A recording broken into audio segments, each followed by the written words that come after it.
শেষ আপাতত আবার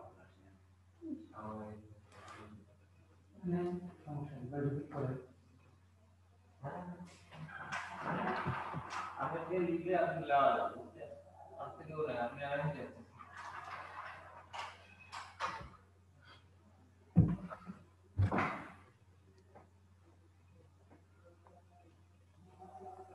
স্যার আসসালামু আলাইকুম।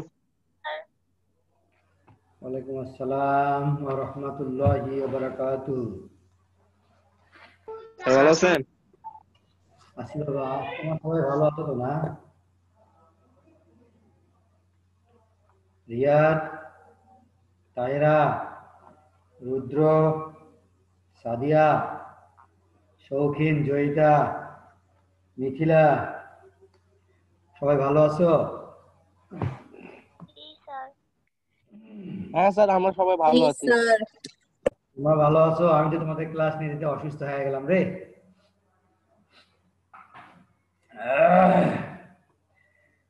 যাক, আশা করি ইনশাল্লাহ সবাই ভালো আছো, সুস্থ আছো। সবারই সুস্বাস্থ্য কামনা করি। আল্লাহ পাক তোমাদের সবাইকে ভালো রাখুক, সুস্থ রাখুক। আমিও যেন ভালো থাকি, তোমরা দোয়া রাখো স্যারের প্রতি। বৈশ্বিক মহামারীর কারণে আমরা যে ক্লাসগুলো নিচ্ছি, আশা করি তোমাদের অনেক উপকারে লাগবে, ভালো লাগবে। আজকে আমরা ইনশাল্লাহ সবার সুস্বাস্থ্য কামনা করে হ্যাঁ আমরা 16তম অধ্যায় বিজিএস, আজকে এটা তোমার শেষের অধ্যায়। 16তম অধ্যায় ইনশাল্লাহ একটু আলোচনা করব। আমার যারা সাথে আছো,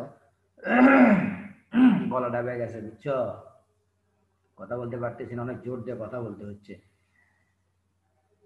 আচ্ছা, আমরা শুরু করি নাকি? আচ্ছা, সাদিয়া, তুমি আগে আমাকে বলো তো, আমাদের বিগত যে 15টা অধ্যায় পর্যন্ত আমরা পড়েছি, হ্যাঁ, এই 15টা অধ্যায়ের ভিতরে তোমাদের কারো কি কোনো সমস্যা আছে? কারো কোনো প্রশ্ন বা কোনো জানার ইচ্ছা বা কোনো কিছু আছে নাকি, যে স্যার আমি একটু জানতে চাচ্ছি, এরকম কোনো প্রশ্ন আছে কি তোমাদের? সবার উদ্দেশ্যে বলতেছি। না স্যার। আচ্ছা, স্যার তৃতীয় অধ্যায়ের সময়ের অঙ্কগুলো নিয়ে একটু সমস্যা হয়। তৃতীয় অধ্যায়। হ্যাঁ স্যার, তৃতীয় অধ্যায়ে ওই সময় বের করা বিভিন্ন দেশের আসলে সমস্যা। দাঁড়াও আমি একটু দেখে, স্যার ওটা তো সিলেবাসে নাই।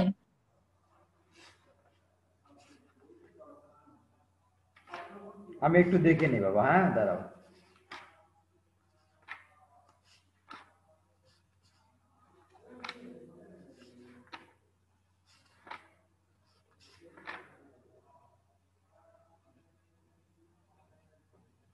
তোমাদের তৃতীয় অধ্যায় থেকে শুধুমাত্র সৌরজগতের যে অংশটা আছে এটাই তোমাদের পড়ানো হয়েছে, তাই না? সৌরজগতের গ্রহ, সূর্য, বুধ, শুক্র, পৃথিবী, মঙ্গল, শনি, এটুকুই অংশই তোমাদের সিলেবাসে আছে। আর পৃথিবী নামক গ্রহে জীব বসবাস করে কেন, এটুকুই। আর বাকি যেগুলো আছে এগুলো তোমাদের এই সিলেবাসে তোমাদের নেই। কাজেই ইনশাল্লাহ যদি আমরা আল্লাহ পাক বেঁচে রাখেন, তাহলে আমরা পরবর্তী যখন আমরা ক্লাস 10-এ উঠবো, তখন আমরা বোর্ডে ইনশাল্লাহ এগুলো পুঙ্খানুপুঙ্খানুরূপে আলোচনা করব। ঠিক আছে?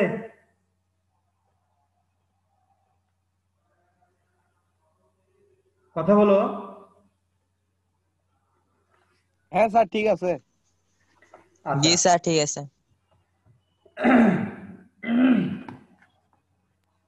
আচ্ছা, আমরা আজকে আলোচনা করব ষোড়শ অধ্যায়, অর্থাৎ 16তম অধ্যায়ে বাংলাদেশের সামাজিক সমস্যা ও এর প্রতিকার।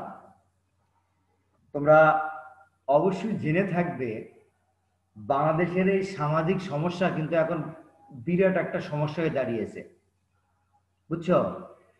আমাদের নৈতিক, এই একটু আগে পড়াশোনার আগে একটু কথা বলে নেই যে সামাজিক সমস্যাগুলো আসলে কেন হয়, সামাজিক সমস্যাগুলো আসলে কি, আমরা তো পড়বই। আমরা জানি যে মানুষের ভিতরে, আমি সেদিনও তোমাদের বলেছি যে মানুষের ভিতরে দুইটা দিক কাজ করে, একটা হলো জীবভিত্তিক কাজ করে আর একটা হলো বুদ্ধিভিত্তিক কাজ করে। জীবভিত্তি পশু, হাঁস, মুরগি, গরু, ছাগল, অন্যান্য যে জীব জানোয়ারগুলো রয়েছে এইগুলোর সাথে সমপর্যায়। এই কারণে মানুষ অনেক সময় বলে না যে জীবের মতো কাজ করলো বা পশুর মতো কাজ করলো, এই জীবভিত্তির কারণে এগুলো করে থাকে। কিন্তু মানুষের ভিতরে আল্লাহ পাক আরেকটা বিষয় দিয়েছেন, সেটা হলো বুদ্ধিবৃত্তি। এই বুদ্ধিবৃত্তির কারণেই অন্যান্য জীব থেকে, প্রাণী থেকে আমরা সবসময় আলাদা। শুধু তাই নয়, হাতি বলো, বাঘ বলো, সিংহ বলো, সাপ বলো, বিচ্ছু বলো, যে কোনো প্রাণীই বলো, গ্রহ বলো, উপগ্রহ বলো, সবকিছুর উপরে কিন্তু মানুষের একটা প্রভাব রয়েছে, তাই না? মানুষ গ্রহ থেকে গ্রহ ছুটে চলেছে, হাতির উপর ছোট্ট একটা মাছির মতো বসে আছে, অথচ পা দিয়ে তার হাতিকে কন্ট্রোল করতেছে। এটা শুধুমাত্র বুদ্ধিবৃত্তির কারণে। আমি কথাগুলো এই জন্যই বলতেছি যে আমাদের বুদ্ধিটা যখন লোপ পেয়ে যায় কোনো কারণে, বুদ্ধির ভিতরে যদি, বুদ্ধির তো একটা জায়গা আছে নাকি, মস্তিষ্কের ভিতরে একটা সাইড আছে, সেখানে বুদ্ধি নামক কিছু কিছু কোষ যেখানে অবস্থান করে, এই বুদ্ধি নামক জায়গাটা যখন কমে যায়, হ্যাঁ, জীববৃত্তির প্রভাবটা যখন বৃদ্ধি পেয়ে যায়, মানুষের নৈতিক যে শিক্ষাগুলো রয়েছে, নৈতিক শিক্ষা তো বোঝো, যেমন যে কোনো ধর্মেরই হোক, ইসলাম বলো, খ্রিস্টান বলো, হিন্দু বলো, মুসলিম বলো, বা যে কোনো ধর্মেরই হোক, প্রত্যেকটা ধর্মেতে নৈতিক কিছু শিক্ষা দেওয়া হয়। নৈতিক শিক্ষা কোনগুলো?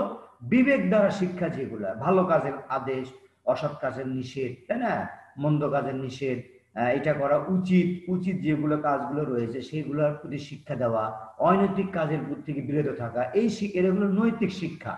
এই নৈতিক শিক্ষা যখন আমাদের কমে যায়, আমরা যখন পাই না, তখন শুধুমাত্র জীববৃত্তিটাই আমাদের কাজ করে থাকে, বুদ্ধিবৃত্তি ওখানে খুব কম পরিমাণে কাজ করে থাকে, যার কারণে আমাদের নৈতিক শিক্ষার ঘাটতি থেকে যায়। এর ফলে আমাদের কিশোর অপরাধ বলো, বাল্য বিবাহ বলো, চুরি বলো, ছিনতাই বলো, ডাকাতি বলো, এগুলো কিন্তু সমাজে কিন্তু বেড়ে যায়। এই জন্য দেখবা আজকাল আমাদের অনেক এমপি, মন্ত্রী, অনেক শিক্ষাবিদ, অনেক রাজনীতিবিদ বা অনেক অভিভাবক, সচেতন অভিভাবক যারা আছেন, তারা কিন্তু সবাই বলতেছে যে আপনার বাচ্চাদেরকে, আপনার সন্তানদেরকে কি করেন? নৈতিক শিক্ষা দেন, মোরাল এডুকেশনাল যাকে বলে সেটাকে শিক্ষা দেন। কারণ যদি একবার এবার নৈতিক শিক্ষাটা দেওয়া হয়, বাচ্চারা কখনো অনৈতিক কোনো কাজ করতে পারে না, বা করতে গেলেও সেটাকে অবশ্যই অবশ্যই বাধা দেয়, ওই যে বুদ্ধিবৃত্তির কারণে ওটাকে বাধা দেয়। এই নৈতিক শিক্ষার অভাবেই কিন্তু আমাদের এই আজকে এই অবস্থা। আমরা হয়তোবা প্রযুক্তির উচ্চশিখরে অবস্থান করছি, কিন্তু প্রযুক্তির অনেকগুলো খারাপ দিকও রয়েছে, অনেক ভালো দিক রয়েছে, পাশাপাশি অনেক খারাপ দিকও রয়েছে। কিন্তু ওই যে আমাদের নৈতিক শিক্ষার অভাব, এই অভাবের কারণে কি হয়? আমাদের বিবেকটা জাগ্রত হয় না, বিবেক বোধ দ্বারা আমরা কোনো কাজ করতে পারি না, তাই না? এই নৈতিক অবক্ষয়ের কারণে আমাদের সমাজে বিশৃঙ্খলা, অরাজকতা, বিভিন্ন বিষয়গুলো কাজ করছে। এই জন্য আমরা প্রথমেই কি করব? আমরা ইনশাল্লাহ নৈতিক শিক্ষাগুলো গ্রহণ করব। কথা বুঝতে পারছো? আচ্ছা, এখন তাহিরা বলো তো, শুনতে পাচ্ছ আমাকে? তাহিরা, তাহিরা শুনতে পাচ্ছ? জি স্যার, বাইরে গেছিলাম একটু।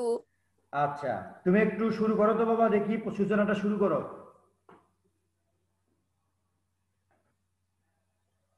একবার বলেন। 16তম অধ্যায়ের সূচনাটা শুরু করো, পড়ো একটু।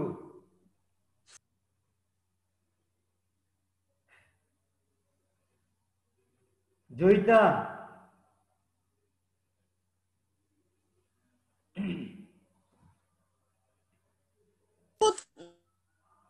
সমাজ 16 অধ্যায় না স্যার? হ্যাঁ 16 অধ্যায়।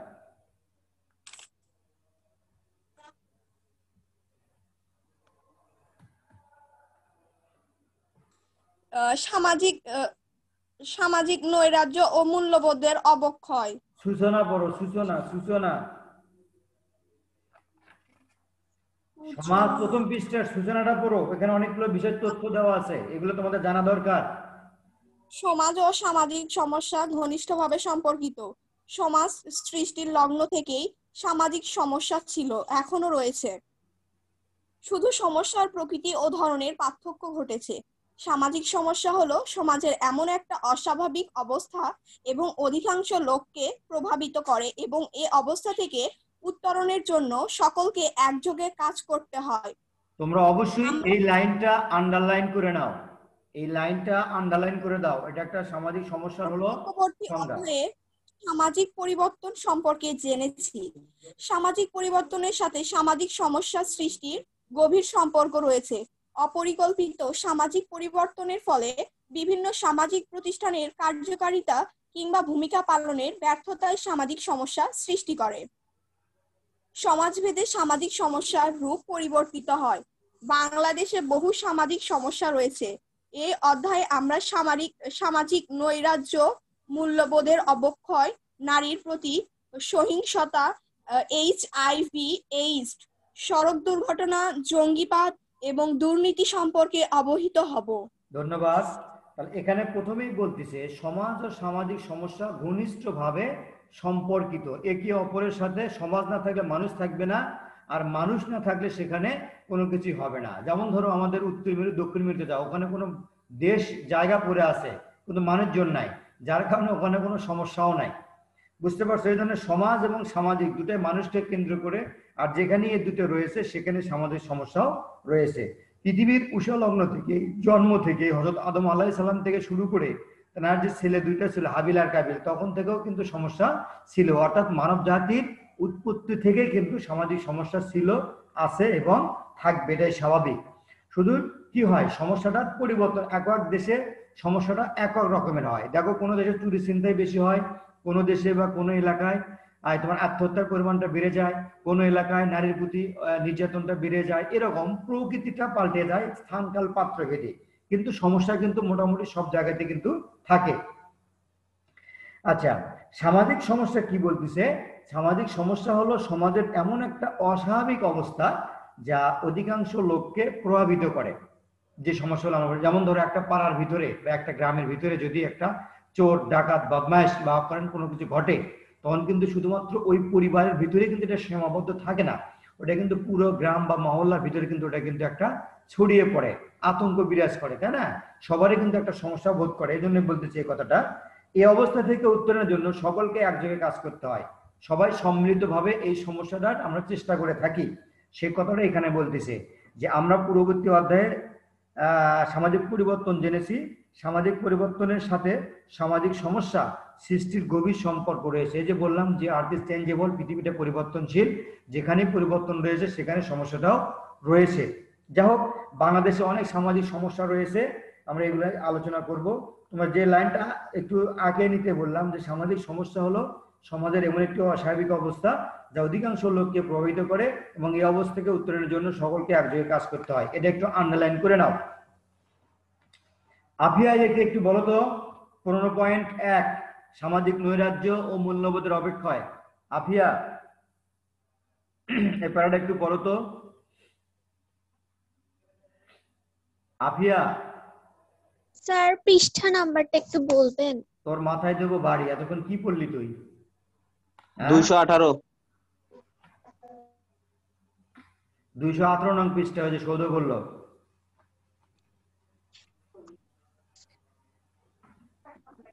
বলো বাবা, বলো বলো, তাড়াতাড়ি বলো। সামাজিক নৈরাজ্যের ধারণা। সামাজিক বিশৃঙ্খলার চরম রূপ হচ্ছে সামাজিক এই উপকার নৈরাজ্য। করে 15.1 এর উপকার প্যারা প্রথমেই। সাধারণভাবে সমাজের জন্য ক্ষতিকর ও অসুবিধাজনক অবস্থা বা পরিস্থিতিকে সামাজিক সমস্যা বলে। সামাজিক সমস্যা সাময়িক সময়ের জন্য সৃষ্টি হয় না, এটি কম বেশি স্থায়ী হয় এবং এর সমাধানের লক্ষ্যে যৌথ উদ্যোগের প্রয়োজন হয়। সুতরাং সামাজিক সমস্যা হলো সমাজ জীবনের এমন এক অবস্থা যা সমাজবাসীর বৃহৎ অংশকে প্রভাবিত করে, যা অবাঞ্ছিত, এবং এর প্রতিকার ও প্রতিরোধের জন্য সমাজবাসী ঐক্যবদ্ধ প্রচেষ্টা চালাতে উদ্যোগী হয়। সামাজিক বিশৃঙ্খলা হতে সামাজিক সমস্যার সৃষ্টি হয়। সমাজে প্রচলিত আচার আচরণ, রীতিনীতি, প্রথা প্রভৃতির নিয়ন্ত্রণের ব্যতিক্রম সামাজিক বিশৃঙ্খলা। সামাজিক বিশৃঙ্খলা তখনই দেখা দিবে যখন ব্যক্তির ওপর সামাজিক রীতিনীতির প্রভাব হ্রাস পাবে। সামাজিক রীতিনীতি যখন ব্যক্তির আচরণকে নিয়ন্ত্রণ করতে ব্যর্থ হয়, তখন মানুষের নৈতিক অবনতি শুরু হয়। নৈতিক অবনতি ব্যাপক আকার ধারণ করলে সামাজিক প্রতিষ্ঠানের ভাঙ্গন শুরু হয়। সামাজিক প্রতিষ্ঠানের ভাঙ্গনের ফলে সামাজিক বিশৃঙ্খলা ও নৈরাজ্য দেখা দেয়। এসব পরিস্থিতিতে সমাজে নানা ধরনের সামাজিক সমস্যার সৃষ্টি হতে থাকে। সামাজিক বিশৃঙ্খলা ও নৈরাজ্যের উল্লেখযোগ্য লক্ষণ হলো অপরাধ, কিশোর অপরাধ, মাদকাসক্তি, অপহরণ, আত্মহত্যা, নারী নির্যাতন, বিবাহ বিচ্ছেদ, আইন শৃঙ্খলার অবনতি, ঘুষ, ছিনতাই, সন্ত্রাস, রাহাজানি, চাঁদাবাজি, স্বজনপ্রীতি, যৌনাচার, যৌন ব্যাধির প্রাদুর্ভাব, স্বেচ্ছাচার, শিশুশ্রম, শিশুদের প্রতি অবহেলা, হত্যা প্রভৃতি। ইত্যাদি। গুড। সামাজিক নৈরাজ্য। হ্যাঁ, দাঁড়াও, শেষ করো। আচ্ছা, তাহলে আমরা এটুকু তো বুঝলাম যে সামাজিক নৈরাজ্য ও মূল্যবোধের অবক্ষয়। প্রথম লাইনটা তোমাদের আছে যে সাধারণভাবে সমাজের জন্য ক্ষতিকর ও অসুবিধাজনক অবস্থা যা অবস্থা বা পরিস্থিতিকে সামাজিক সমস্যা বলে। এই লাইনটা অবশ্যই তোমরা আন্ডারলাইন করে নাও। এখানে আরো বলছে যে সামাজিক সমস্যা সাময়িক সময়ের জন্য সৃষ্টি হয় না, এটা একটা দীর্ঘস্থায়ী ফসল। যে কোনো সমস্যা সমাজে যদি একবার ঘিরে যায়, একবার যদি উদ্ভব হয়, সেটা কিন্তু থেকে যায়। যেমন আজকে আমাদের সারা বিশ্বে কি চলতেছে, করোনা নামক ভাইরাসের প্রাদুর্ভাব চলতেছে। এটা সারা বিশ্বের লোকজন, বড় বড় সায়েন্টিস্ট, ফার্মাসিস্ট বা যারা আছেন এনারা সম্পৃক্ত ডাক্তার, এনারা কিন্তু চেষ্টা করেছে এটাকে নির্মূল করার জন্য, ভ্যাকসিন তৈরি করার জন্য। শুধু একটা দেশের সমস্যা নয়, এটা সামাজিক সমস্যাটা, এটা হলো সারা বিশ্বের জন্য একটা সমস্যা, তাই না? সমন্বিত চেষ্টা করে কিন্তু এটা নির্মূল করার চেষ্টা করতেছে। সেরকম বলতেছে যে এটা স্বল্প বা ক্ষণস্থায়ী নয়, এটা একটা দীর্ঘস্থায়ী প্রভাব। যা সামাজিক সমস্যা হলো সমাজ জীবনের এমন এক অবস্থা যা সমাজবাসীর বৃহৎ অংশকে প্রভাবিত করে। আমি কিছুক্ষণ আগে একটা এক্সাম্পল দিলাম, একটা পাড়া বা মহল্লায় যদি কোনো দুর্ঘটনা ঘটে, সেটা কিন্তু ওই জায়গা বা পরিবারের ভিতরে কিন্তু সীমাবদ্ধ থাকে না, এটা পুরোপুরি ওই অঞ্চলের ভিতরেই, এমনকি সারা দেশও কিন্তু এটা কিন্তু তোলপাড় হয়ে থাকে। এই জন্য কোনো এলাকায় নির্দিষ্ট কোনো কিছু ঘটলে সেটা ওই এলাকার ভিতরে সীমাবদ্ধ থাকে না, এর প্রভাবটা কিন্তু আমাদের আশেপাশে সব জায়গাতেই ছড়িয়ে পড়ে। এবং এর প্রতিরোধের জন্য কি করা হয়, সমাজের বা দেশের যারা দায়িত্বশীল ব্যক্তি রয়েছেন, সচেতন মানুষ রয়েছেন, হ্যাঁ, তারা কিন্তু এটা প্রতিরোধ এবং প্রতিকারের জন্য বিভিন্ন প্রকারের পন্থা অবলম্বন করে থাকেন এবং এটা দূর করার জন্য প্রয়াস চালান। বুঝতে পেরেছো? সামাজিক বিশৃঙ্খলা থেকে সামাজিক সমস্যার সৃষ্টি হয়। এখন শোনো, সামাজিক বিশৃঙ্খলার অনেকগুলো উদাহরণ এখানে দেওয়া আছে, যাকে আমি একটু পরে আসি। তোমাদের এখানে নৈবেত্তিক থাকতে পারে যে সামাজিক সমস্যা কি থেকে সৃষ্টি হয়। সামাজিক বিশৃঙ্খলা থেকে সামাজিক সমস্যার সৃষ্টি হয়। সমাজে প্রচলিত আচার আচরণ, রীতিনীতি, প্রথা প্রভৃতি নিয়ন্ত্রণের ব্যতিক্রমী সামাজিক বিশৃঙ্খলা। এটা এটুকুর দ্বারা তোমরা কিছু বুঝতে পেরেছো? সমাজের আচার আচরণ, যেমন গুরুজনকে কি করতে হবে, মান্য করে চলতে হবে, ছোটদেরকে স্নেহ আদর দিয়ে চলতে হবে, সমাজের যারা বড় আছে, বয়সে যারা বড় আছে এদের সাথে সদ্ব্যবহার করতে হবে, বাবা মার সাথে সদ্ব্যবহার করতে হবে। এগুলো হলো রীতিনীতি, আচার আচরণ, এগুলো প্রথা। দাদা দাদি বয়োজ্যেষ্ঠ যারা আছে তাদের সবার সাথে সদ্ব্যবহার করতে হবে, ভালো ব্যবহার করতে হবে, তাই না? এটা আমাদের আচার আচরণ, রীতি নৈতিকতার শিক্ষা। কিন্তু আমাদের সমাজে অনেকেই দেখা যায় বাবার সাথে ছেলে মেয়েদের অনেক কেঁচা হয়, পরিবারের অন্য সদস্যদের দেখাশোনা হয় না, বা তাদের সাথে অনেক ঝগড়াঝাটি লেগে থাকে। এটা কিন্তু রীতিনীতির পরিপন্থী। এই যে এখান থেকে কিন্তু বিশৃঙ্খলার সৃষ্টিটা হয়ে থাকে। এইভাবেই কিন্তু সারা পৃথিবী, সারা দেশেই কিন্তু এরকম বিশৃঙ্খলার সৃষ্টি হয়ে থাকে।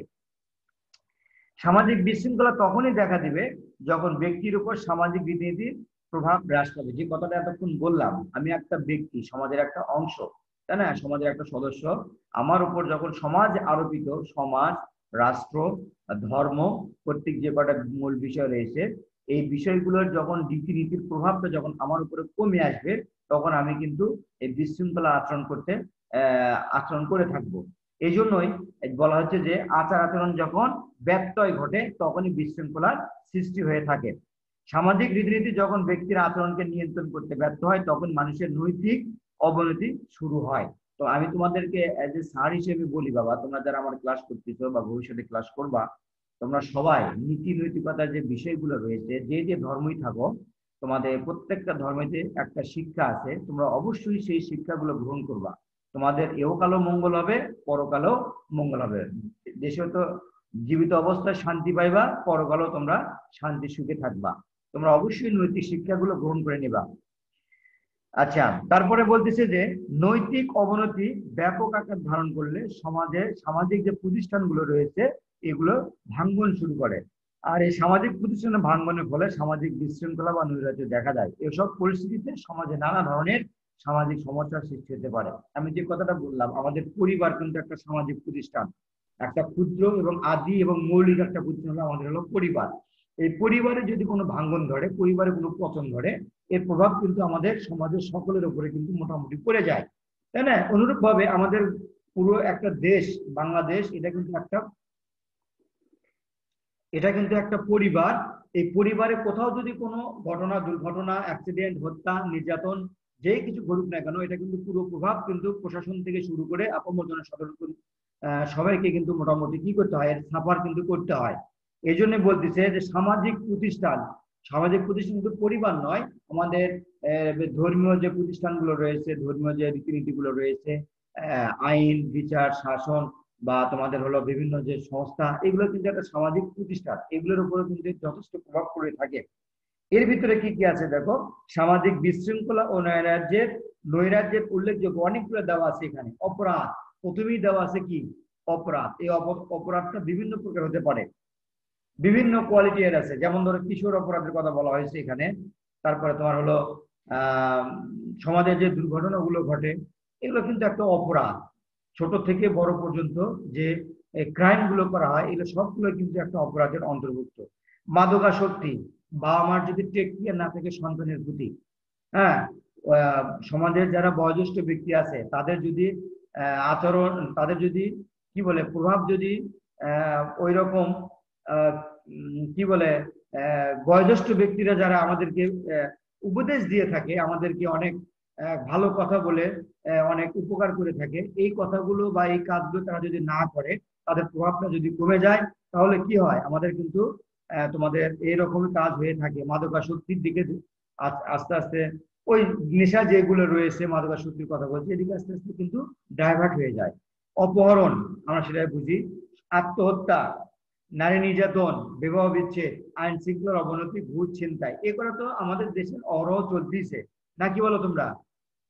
সন্ত্রাস, রাহাজানি, চাঁদাবাজি, স্বজনপ্রীতি, যৌনাচার, যৌন ব্যাধির প্রাদুর্ভাব, স্বেচ্ছাচার, শিশুশ্রম, শিশুদের প্রতি অবহেলা। এই যে শিশুশ্রম, শিশুদের প্রতি অবহেলা, এগুলো আমাদের একটা নিত্য নৈমিত্তিক ব্যাপার। আমরা চেষ্টা করবো। স্যার রাহাজানি মানে কি? বুঝিনি। রাহাজানি মানে কি? ছিনতাইয়ের অপর নাম হচ্ছে রাহাজানি। ছিনতাই বুঝো? বুঝছি স্যার। জি হ্যাঁ, ছিনতাই অপর নামই হচ্ছে রাহাজানি। আচ্ছা, এই গেল আমাদের হলো সামাজিক নৈরাজ্য। এখন আসো সামাজিক নৈরাজ্যের ধারণা। সামাজিক বিশৃঙ্খলার চরম রূপ হচ্ছে সামাজিক নৈরাজ্য। তোমাদের এখান থেকে নৈবেদ্যিক থাকতে পারে, কম মার্কের প্রশ্ন থাকতে পারে যে সামাজিক বিশৃঙ্খলার চরম রূপ কি। সামাজিক বিশৃঙ্খলার চরম রূপ হচ্ছে সামাজিক নৈরাজ্য। রাষ্ট্রের শাসনযন্ত্র, তোমরা শাসনযন্ত্র বোঝো? শাসনযন্ত্র আমি তোমাদের বলেছিলাম, বাংলাদেশের রাষ্ট্রপতি থেকে শুরু করে আমাদের দেশের একটা চৌকিদার, গ্রাম্য চৌকিদার যে রয়েছে, গ্রাম্য পুলিশ যে রয়েছে, এরা কিন্তু সবাই শাসনতন্ত্রের অন্তর্ভুক্ত। বুঝতে পেরেছো? এই শাসনতন্ত্রের প্রভাব দেশে যখন মনে করো যে কি বলে ঘুষ দুর্নীতি বেড়ে যায়, তোমাদের হলো জবাবদিহিতা না থাকে, তখন স্বেচ্ছাচারিতা বেড়ে যায়। আর তখনই মনে করো আমাদের শাসনযন্ত্র কি করে, আস্তে আস্তে ভঙ্গুর হতে থাকে। আর এই শাসনযন্ত্র যখন ভঙ্গুর হতে থাকে, তখনই কিন্তু আমাদের ব্যক্তি বা গোষ্ঠীর আচরণকে নিয়ন্ত্রণ করতে পারে না। হ্যাঁ, তখনই আমাদের এই নৈরাজ্যগুলো দেখা যায়।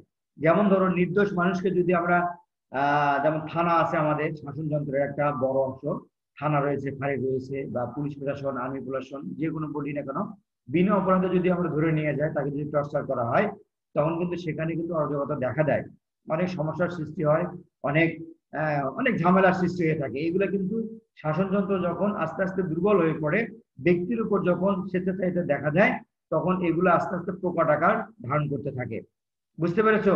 আবার আর শাসনযন্ত্র যদি বলা হয়, মানে সত্য ও ন্যায় নিয়ে যখন অগ্রসর হয়, তখন সৎ সাহসটা বুকে থাকে। এই নিয়ে যখন আমরা দেশটা চালাবো, তখন কোনো প্রকার সমস্যা হবে না। কিন্তু যখনই এর ব্যতিক্রম ঘটবে, অর্থ উপার্জনের মাধ্যম হিসেবে নেওয়া হবে, তখনই কিন্তু আমাদের এই সমস্যাগুলো দেখা দেবে, যা বর্তমানে কিছু কিছু জায়গায় চলতেছে। তারপরেও আমি বলি যে তোমরা যারা আমার ক্লাস করতেছ, আশা করি ভবিষ্যতে এই অনেক ভালো ভালো জায়গায় তোমরা যাইবা, তোমরা এই বিষয়গুলো মাথায় রাখবা। হ্যাঁ, যাতে করে এরকম সমস্যার সম্মুখীন তোমরা না হও। আমাদের দেশটা উন্নয়নশীল দেশে অন্তর্ভুক্ত ইনশাল্লাহ হতে চলেছে, আরো হবে, উন্নত হবে। হ্যাঁ, দেশটা আরো ভালো হবে, শাসনযন্ত্র বিচার বিভাগ যা আছে সব মোটামুটি ভালো, সমস্যা নাই। তবে যেটুকু সমস্যা আছে ইনশাল্লাহ সব ভালো হয়ে যাবে। আচ্ছা, তারপরে কি আছে? উদাহরণস্বরূপ সমাজের নৈরাজ্যের ধারণা দিছে এখানে। ঘুষ, নারী নির্যাতন, অপহরণ, যৌনাচার, এগুলো একটা হচ্ছে সামাজিক নৈরাজ্য। আজকাল পেপার পত্রিকায় কিন্তু খুললে এই বিষয়গুলো কিন্তু আমাদের চোখে পড়ে যায়। যা হোক, তোমরা সবাই জানো, এগুলো আমি আলোচনা করতে চাচ্ছি না। এখন আসো সামাজিক নৈরাজ্যের কারণ। ইমরান দেখি বলো তো, ইমরান না ইপিআরএম, এটা কে? ইপিআরএম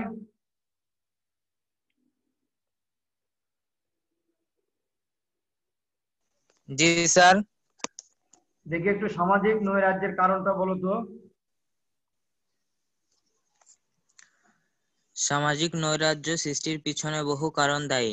সামাজিক মূল্যবোধের যথাযথ অনুশীলন সুন্দর সমাজের গুরুত্বপূর্ণ বিষয়। মূল্যবোধের অবক্ষয়ের কারণে সমাজে নৈরাজ্য সৃষ্টি হয়। সমাজে আইন শৃঙ্খলার অবনতি ও শিথিলতা ঘটলে নৈরাজ্য সৃষ্টি হয়। তাছাড়া আইন শৃঙ্খলা রক্ষাকারী প্রতিষ্ঠান কর্তৃক সাহায্যপ্রার্থী ব্যক্তির প্রতি বৈষম্যমূলক আচরণ ও অবহেলা সমাজে নৈরাজ্য সৃষ্টি করে। সমাজে সংস্কৃতি পরিপন্থী কর্মকাণ্ড, অপসংস্কৃতির অনুপ্রবেশ, রাজনৈতিক অস্থিতিশীলতা, দুর্নীতি প্রভৃতির কারণে সমাজে নৈরাজ্য সৃষ্টি হয়। তাহলে আমরা বুঝলাম যে সমাজে আইন শৃঙ্খলা যদি অবনতি ঘটে, আইন শৃঙ্খলা যদি শিথিল হয়ে থাকে, তাহলে নৈরাজ্যের সৃষ্টি হয়ে থাকে। তোমরা একটু দেখে, তোমার কার কোনো সমস্যা আছে? এখন আসো সামাজিক মূল্যবোধের অবক্ষয়ের ধারণা। আমরা যে কথাগুলো বললাম, সবচেয়ে বড় কথা হলো কি, সবগুলো এখানে যে তোমাদের সামাজিক মূল্যবোধের অবক্ষয়ের কারণ, সামাজিক নৈরাজ্য, মূল্যবোধের অবক্ষয়ের প্রভাব, সামাজিক নৈরাজ্য, মূল্যবোধের অবক্ষয়ের প্রতিরোধে গৃহীত পদক্ষেপ, এইগুলোর বিষয়ে যে সব কিছুর মূলে রয়েছে আমাদের হলো নৈতিক শিক্ষা। তোমরা বুঝতে পারছো? সবকিছুর মূলে রয়েছে আমাদের হলো নৈতিক শিক্ষা। এই নৈতিক শিক্ষা যদি আমাদের না থাকে, তাহলে আমরা যে পন্থায় অবলম্বন করি না কেন, আমাদের কোনো কাজ হবে না। এই জন্য আমাদেরকে নৈতিক শিক্ষা গ্রহণ করতে হবে। কারণ যে ব্যক্তি একবার নৈতিক শিক্ষা গ্রহণ করে থাকে, সে কখনো খারাপ, দুর্নীতি, ঘুষ, রাহাজানি, ছিনতাই সে না খেয়ে থাকবে। হ্যাঁ, দরকার হলে সে ভ্যান চালাবে, দরকার হলে সে রিক্সা চালাবে, পরিশ্রম করে খাবে, কিন্তু কখনো সে রাহাজানি, ছিনতাই, ঘুষ, দুর্নীতি এগুলো করবে না। আর যারা এগুলো করে, এদের এহকালও তো একটা ব্যবস্থা আমাদের আছে। আমরা জানি যে আমাদের ইসলাম ধর্মে যারা ঘুষ খায়, যারা সুদ গ্রহণ করে, যারা রাহাজানি করে, যারা নারী নির্যাতন করে, এদের কিন্তু কঠোর শাস্তির কথা বলা হয়েছে। জাহান্নামের ভিতরে যারা ঘুষ খায়, এদেরকে পবিত্র কোরআনে বলা হয়েছে কি? কোরআনে বলা হয়েছে, ঘুষ খাওয়ার কথা বলা হয়েছে একবার, আর শুয়োর খাওয়ার কথা, ঘুষ খাওয়ার কথা নিষেধ করা হয়েছে হলো ৭০ বার, আর আর শুয়োর খাওয়ার কথা বলা হয়েছে একবার। অথচ শুয়োরই খায় না, ঘুষ খায় বসে থাকে। আর যারা ঘুষ খায়, সুদ নেয়, ঘুষ দেয়, এই উভয়ই কিন্তু সমান অপরাধী। হ্যাঁ, কথা বুঝতে পারছো? আমরা যেটা যাই বলি বাবা, আমাদের নৈতিক শিক্ষাটাকে আমাদের প্রয়োগ করতে হবে। নৈতিক শিক্ষার অভাবেই কিন্তু আমাদের এই অবস্থা। যারা দেখো, আমার 500 কোটি টাকা, 600 কোটি টাকা, 1000 কোটি টাকা, 5000 কোটি টাকার মালিক হয়ে গেছে, কিন্তু এই টাকাগুলো কিন্তু আমি খাতে পারবো না, আমার ওয়ারিশের জন্য আমি রেখে যাচ্ছি। কিন্তু ওয়ারিশের জন্য রেখে যাচ্ছি, ঠিক আছে, কিন্তু ওরা কি এই আমার পাপের ভাগী কি ওরা হবে? আমার কিন্তু পাপের ভাগী ওরা হবে না। ওরা পাপের বোঝা কখনোই নেবে না। তুমি কামাই কাজ করছো, সেটা তোমার ভাগ, তুমি বোঝো, এটা কিন্তু আমি বুঝবো না। তোমার হিসেব কিন্তু তোমাকেই দিতে হবে। আল্লাহ পাক বলছে কি, যাররা পরিমাণ যদি কেউ পাপ করে থাকে, তারও হিসেব আমি তোমাদের কাছ থেকে নিব। যদি এই শিক্ষাগুলো আমাদের থাকে যে পরকালে আমাদের একটা পাপের ব্যবস্থা করা হয়েছে, হ্যাঁ, তাহলে কি হবে? আমি কিন্তু এই কাজগুলো করতে পারবো না। যে আমি এই জীবনে এই যে অসৎ পথে, অন্যায় পথে ঘুষ খাচ্ছি, দুর্নীতি করতেছি, মানুষকে অপহরণ করতেছি, নারীর উপর নির্যাতন চালাচ্ছি, এই যে অপরাধগুলো রয়েছে, যদি আমার পরকালের শাস্তির যে ব্যবস্থা আছে আমাদের ইসলাম ধর্মে, যদি এই শিক্ষাটা আমার ভিতর থাকতো, তাহলে কিন্তু আমি ঘুষ, সুদ এগুলো কিন্তু করতাম না।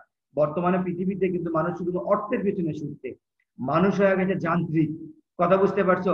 যান্ত্রিকতা ছোঁয়া লেগে মানুষ হয়ে গেছে যান্ত্রিক। কিভাবে অর্থ উপার্জন করবে, এই করতে গিয়ে কোনটা অন্যায় হচ্ছে, কোনটা ন্যায় হচ্ছে, এগুলো কিন্তু আমাদের ভিতরে কাজ করতেছে না। খালি টাকার দরকার, টাকার দরকার।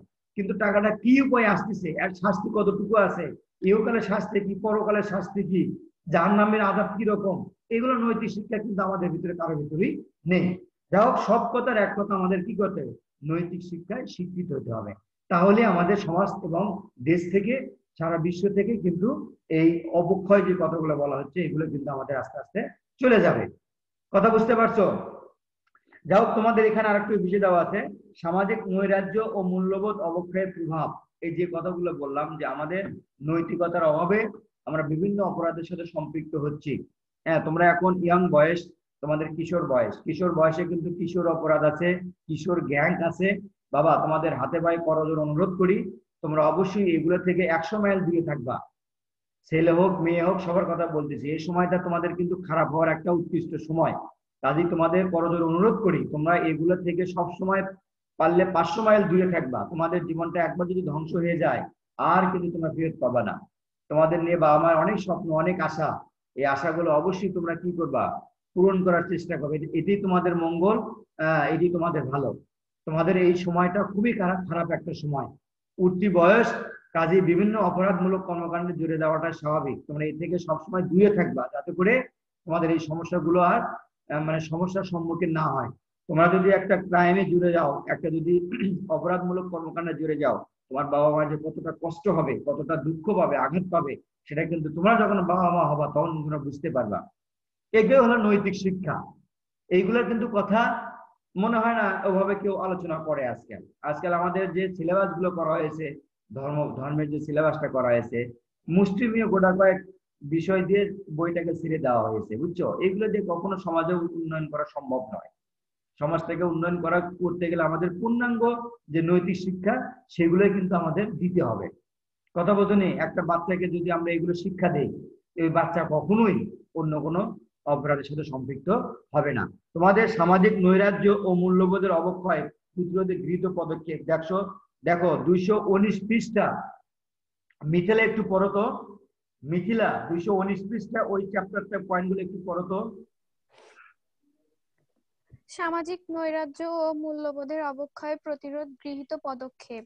সামাজিক নৈরাজ্য ও মূল্যবোধের অবক্ষয় রোধে যেসব পদক্ষেপ গ্রহণ করা যেতে পারে: 1. ব্যাপক সামাজিক আন্দোলন ও সচেতনতামূলক কার্যক্রম গ্রহণ। 2. আইন শৃঙ্খলা রক্ষাকারী প্রতিষ্ঠানের কার্যক্রমে সচ্ছলতা ও গতিশীলতা আনয়ন। 3. অপসংস্কৃতি রোধে ব্যাপক সচেতনতামূলক কার্যক্রম গ্রহণ। 4. দুর্নীতি ও স্বজনপ্রীতি রোধে কর্মক্ষেত্রে জবাবদিহিতা ও সচেতনতামূলক কার্যক্রম গ্রহণ।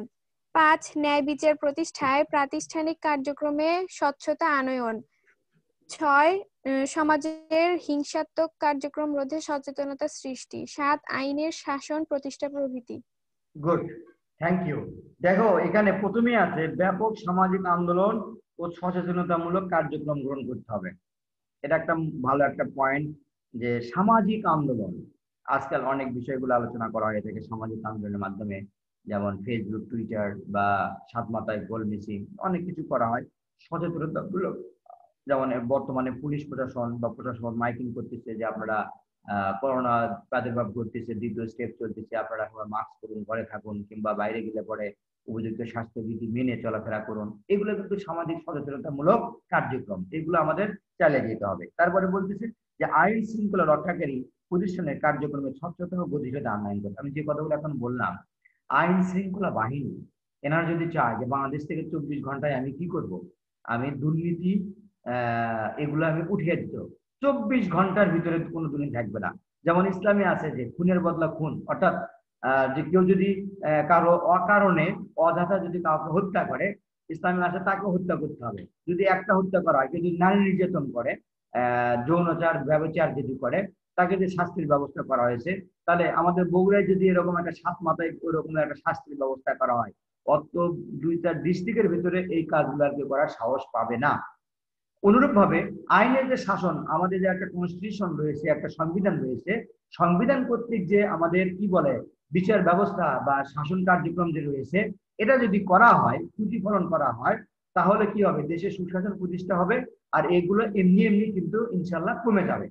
তৃতীয়ত বলতেছে অপসংস্কৃতি, মোস্ট একটা ইম্পর্টেন্ট পয়েন্ট। আজকাল ঘরে ঘরে অনেক ঘরের সমস্যা, পুরুষ নির্যাতন, মহিলা নির্যাতন, শিশুরা নির্যাতন হচ্ছে। বৈদেশিক যে সংস্কৃতিগুলো রয়েছে, এই সংস্কৃতির প্রভাব আমাদের ইসলাম ধর্মে বলা হয়েছে পুরুষদের হাঁটুর নিচে এবং হাঁটুর নিচ পর্যন্ত কাপড় থাকতে হবে, এবং কি বলা হয়েছে যে গোড়ার উপর পর্যন্ত কাপড় থাকতে ফরজ, আর মেয়েদের হয়তো অনেক কিছুটা ফরজ রয়েছে। সংস্কৃতি গ্রহণ করার অর্থ কি ব্যাপনা করা? এটা কি সংস্কৃতি বলে না, এটাকে ব্যাপনা বলা হয়।